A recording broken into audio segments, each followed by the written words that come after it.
Hi, I'm Terry Bozzio. Welcome to Drum Channel. And today I have a very, very special guest. To me, this guy's Italian.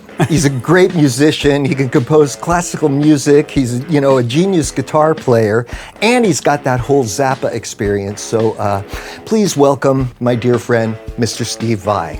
So nice to be here with you, Terry. Dude, so nice. I love you. What can I say, man? So let's start just with this new album. Okay. Inviolate? Inviolate, yeah. And you asked many drummers to play who had some kind of a studio setup and could record at home, right? To play a different track on pretty much every track. Well, what I did was, usually I'm there, and usually, as I'm a control freak, as you know, I'm just totally over the top. But this was so different, the whole lockdown for me was cathartic in many ways, especially the way that I create, because I couldn't have people over. I couldn't, so us musicians, we're resilient. We figure it out. We connect with each other one way or another. And this really opened up some doors for me that I normally walk through. For instance, just the sending around of tracks and having people do it at home.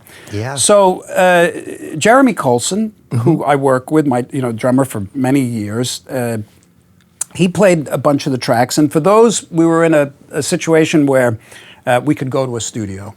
So we went to Dave Grohl's studio and we cut a bunch of tracks there. But it was so nice to be able to listen to a song and say, who is going to bring this home? Just the way that it's speaking. And that's like when I listened to the song Candle Power. And it's always been, I know this will sound crazy to you, it's always been kind of like a desire to be able to do that, but I never moved forward with it because there's always tracks like I would hear you on, or I'd hear somebody, and I would always feel, well, they don't want to come all the way out here and play on a Vai track. I don't, so it was so nice when I could just send the track. Because when I heard Candle Power, I just oh God, Terry, this he has to, because it's such a simple song, but there's an innocence in it, There's a beauty in it, It's There's got some something deep, Yeah, it's a little charm there. So it was so nice to be able to send you that track, and then that you accepted it was great. So then I had this one track that was real kind of spacey, It's called Sandman Cloud Mist, and for the kind of thing that Vinny does, just that open polyrhythmic kind of floating. Yeah. I thought, oh man, it would be so great if he was interested in doing it. I said, well, send the track. Yeah. And he did it, and I'm feeling like, where have I been? Because I'm sending these guys stuff and I'm getting back brilliant tracks without me being there and ruining it, basically, Well, too, like when we worked together, there was just like a, kind of like a demo, right? Yeah. So it wasn't really finished yet. No, it was just a loop, a drum loop. So there's a difference there. When you send somebody, like you did, a fully blown track with this like great guitar solo and a great, great parts and everything's perfect, then, because we don't usually get that. We usually get, okay, play the beat, and then everybody else does everybody else does everything on top. We wouldn't have played that way if everything on top, was revealed to us. So, so this was like, okay, now I can compose my part to this exactly how it should be, and I can make it busy or sparse or, leave some space or, do a fill that maybe, I don't know, is appropriate for what comes before or after. Yeah. And just all that stuff. It was really fun to be able to do that. Well, the thing that's so different, and I'll just say it, and I've been saying this for years. You're a composer. You're just a musical person. Besides the beats. Yeah.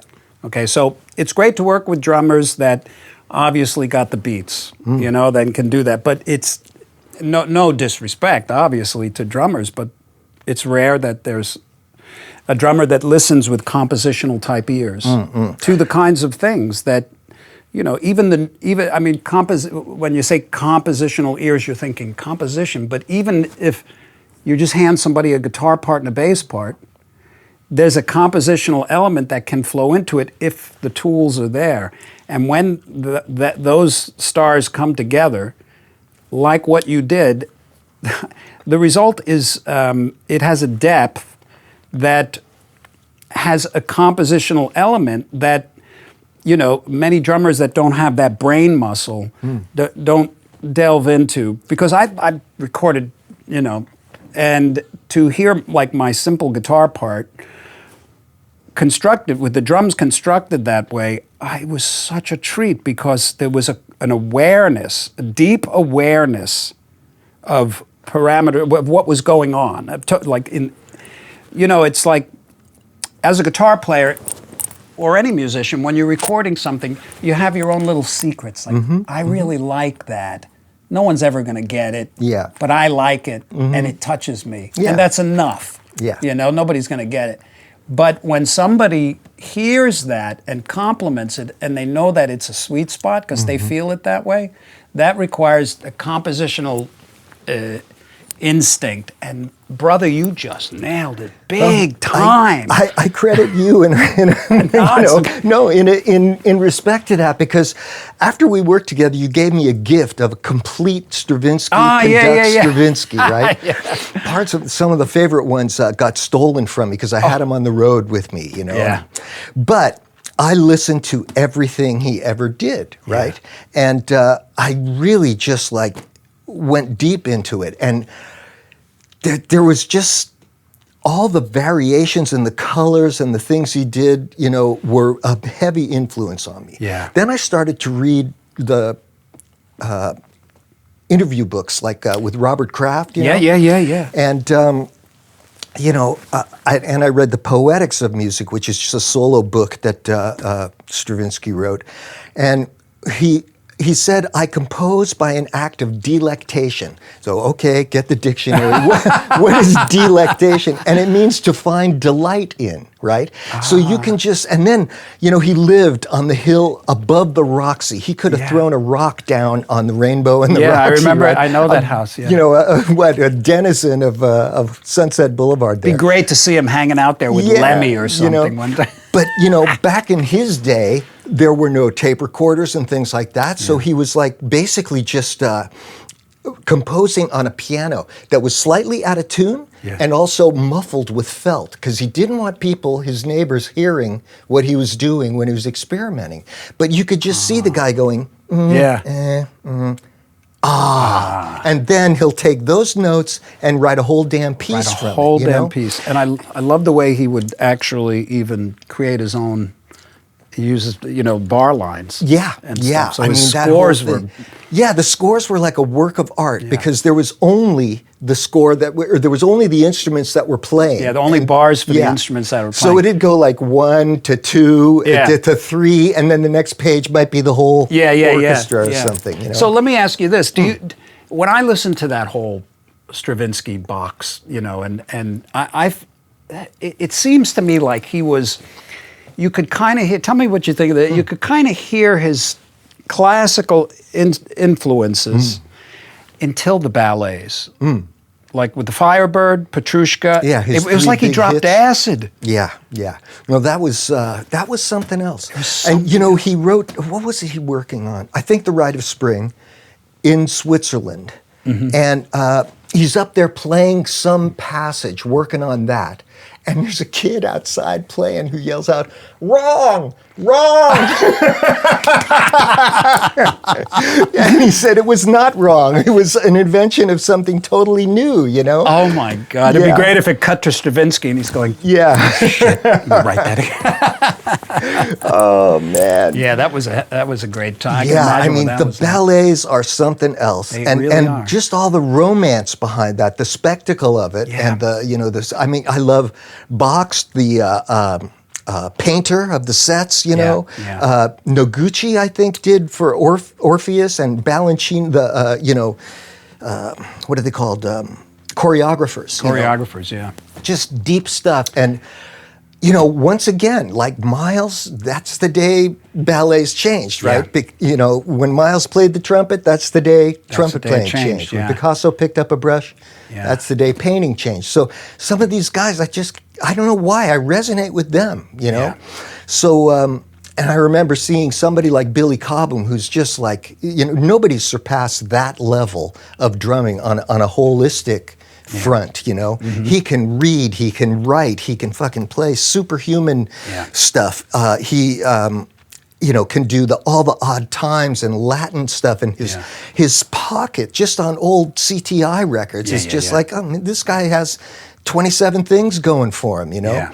And I don't think to this day, you know, since the 70s, first time I heard him, anyone's reached that level, right? Yeah. So when I saw him in probably 72 or something, at the Great American Music Hall in San Francisco, I thought, I will never be able to do this if I practice 10 days or 10 hours a day, you know, for the rest of my life. So I have to find a different way. And those kind of defeats, you know, and like failures that make you go, oh, shoot, you know, somehow open up something. And you just start, you know, it's all, like you told me the other day, we had an hour and 40-minute phone call. We had a great chat. And he goes, I forget what it was about, maybe the COVID thing or something else, and you said, well, I look at it like something from my subconscious that I don't know about yet. That's, you know, that's supposed to happen to me, and, you know, the result of that, you know, learning experience will come in the future. It's not here with me yet. So. Yeah, I think our subconscious can guide us to those, you know, it guides us to those things that are right when we're able to create an opening for it. Yeah. You know, and it can be difficult to make an opening. Yeah. You know, because it's all. Well, that's the thing. I mean, for me, I'm blessed and I'm really grateful because I don't credit myself. You know, this gets into a whole other thing, like the Jungian thing about... We need to go there, though. Yeah, let's go there. All right. There's like neurotic art, which you could say Rembrandt looks like a freaking photograph, right? Yeah. So then you have abstract art, which he calls, it's like schizophrenic art, which it's something from the unconscious that comes out, but then you look at it later and you see all the symbology, like Picasso. Yeah. So I figure, okay, little by little, I try and get my ego out of the way. Yeah. And when it's really happening, it's almost like I'm on the side of the stage, smoking a cigarette, watching this, you know? Exactly. You're so detached from... You detach yourself. You become the enjoyable observer. Yeah. And some kind of channel, you know? It's just like, it's happening. I don't need to fuck it up with my thoughts, and, you know? And you don't need to judge. Like, that's one of the main things, is just... Everything should be like a MacGuffin. And a therapist told me this, and I said, what's a MacGuffin? She goes, it's an experiment you do in your private workshop that nobody's ever going to have to see, right? And if you can just go there and let, you know, amazing That's very things interesting happen. Because a lot of times I actually suggest that to musicians that, because, you know, people... young musicians are looking into the world, and they're looking into their future, and they're looking into their economics and a lot of this stuff. And as you know, that stuff is important, but it's of relative importance. You know, of the vital importance is that you find that opening. And what I notice is exactly what you say. You have to kind of get out of the way. So what does that mean? What I believe that means is everybody has a unique creative intention, a unique creative vision. It can be blocked and covered by the fear of the future, not being good enough, all the excuses that the mind says. So I think everybody is inspired uniquely with ideas that are suited and tailor-made from the universe to them, right? We can all, and they're always accompanied. The way that you know that they're for you is that they're accompanied with an enthusiasm and an aha moment. Yep. Yes. Yeah. And then the ego comes in and sabotages everything. Yep, criticizes it. It criticizes it. Well, how is this going to make you? Yeah. How this isn't going to fulfill you, because you can only be fulfilled when everybody knows how great you are. You know, it's a form of insanity, really. Yeah. Because you don't know anything about the future. So getting out of the way is exactly what you said. Create a piece of, and this is a suggestion, create a piece of music that no one is going to hear, that you as if it's not going to mean anything to the world. No one's going to hear it, but it's meaningful to you. So it creates an opening to just say, well, if nobody's going to hear this, then I could do whatever I want, right? Yeah. So there's no mistakes. Yeah. And also, who else is going to do it? Who else is going to do it? Nobody else can. Only, because this is my authentic experience, right? Yes. So, I mean, you can say anything you want about how my music sucks or this, that, and the other, but nobody else has done it because it's coming from inside me, right? Yeah. So, that's a good thing. And kind of Stravinsky got off his pedestal and taught me this, Yeah. Just he's compared composing to a pig foraging for truffles. Stick your nose in the dirt until you smell something that smells good. And then, And realize that if it smells good to you, that's enough. Yeah. That's enough. And that's, I notice for me when I look back at, the work I've done, the stuff that's most, that I respond to the most is that stuff that's just so uniquely me, where I said, okay, well, I've got these songs and that's fine. They're like, but now, now I want to do this. It's like when I listened to your last record you sent me. Thank you. It's so absolutely, well, it's a joy because it's a person's pure musical expression who's connected to their instinctual creative impulses in a unique way and creates them without any excuses. And that is the definition of an effective artistic music creator. Thank you. But I'm just calling it. Yeah. You know it. I mean, and you can see it say? when others do it. And you can see when they're not. Jung talks about this experience of, we're all a little piece of God, he says, having a human experience, right? So I don't want to screw up God's human experience, right? So I'm just going to get out of the way. Yeah, so get out of the way and do what you can do. And then he... I love that. I don't want to screw up God's human experience. Well, that's a recent revelation for me. I think that too. Get out of the way. Yeah. And the same thing goes for when you're appreciating somebody else's expression. Oh, yeah. It's so nice to get out of the way because so many times we create identities for people and what they're doing and based on what they're the kinds of instruments, what they're wearing, maybe whatever. We create an identity. We could say, but getting out of the way enables you to enjoy that person's gifts, that person's piece of God. Yeah. Well, the thing is, we have an ego, right? And the ego is like a little island that's at the very top of a mountain in the sea, right? And there's all this unconscious stuff, right, that can come out of there. And it's up to us to find a way to be unique and authentic, right? I have to try and be Terry Bozzio, I mean, I can look back, my dad used to say, take the Rod Stewart gig, Terry. Come on, go make that dough. And I just couldn't go there, and now I know, because I'm 70 and, I'm not going to get a gig with anybody else anymore. I just do what I do and try and, look inside, see what's beautiful there, and then bring it out and share it, right? And this is where, to me, it means so much to me that you like what I did, Other people may not like it, may not relate to it, and so many other musicians have just an enormous skills, right, and potential, and do amazing things. But sometimes, especially in this town, but I hear I can identify where this came from, where that came from, where this, and it's just like so well performed, that's the beauty is like, God, this is just flawless, good on you, man. Yeah. But I don't hear, say Miles Davis, a Miles Davis uniqueness. So Jung is talking about this process called individuation, where our ego becomes okay with who we are, what we are, and is an authentic expression of whatever it is that we're channeling, whatever energies in the universe here.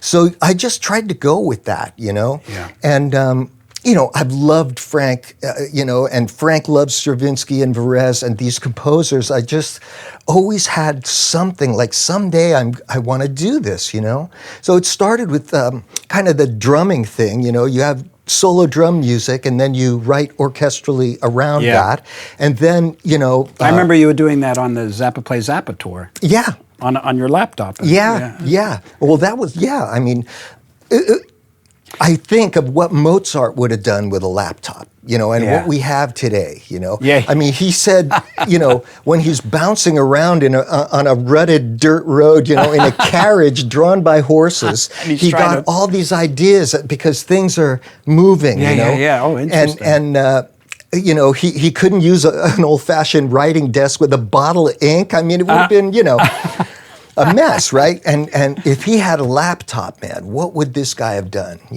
Well, I might assume that the amount of work that he did would be a lot more. Yeah, and that sometimes I feel a little guilty about that because I take it easy, and if something's baking in the oven that's going to be ready in 6 months or something, That's fine. It's another thing. It's another challenge we face. Well, I think all musicians is the impatience. I know that was more the case for me in the past, but then I started to realize, as you get older, you like you say, and one of the things I realized is, okay, so life is unfolding right now, in the now. It's not unfolding in the past or the future. It's only ever unfolded now. How do I feel right now? Am I enjoying my creative process now? I'm enjoying the hell out of this, man. This is yeah, me too. Yeah, but go ahead. But if I realized you can have all of these lists upon lists of things you want to achieve and projects you want to do, but you're only making those lists because you believe that in the doing of those things you're going to be happy. But in reality, you can only ever be happy now. Right? Yeah. Nobody can deny that. Yeah. So if you're doing things that are satisfying you and fulfilling you right now, you win. Yeah, exactly. And you've been a great example, because I've seen you turn down some of the biggest gigs in the world. And I didn't have the strength to do that. I was like, I got all this music. I want to compose. I want to do this.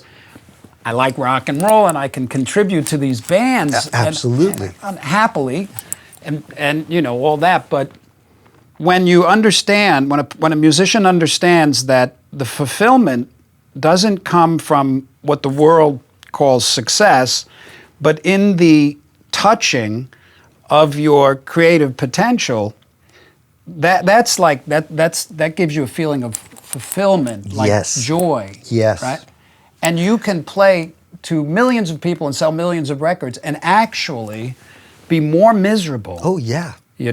But people, it's easy to kind of say that. Yeah.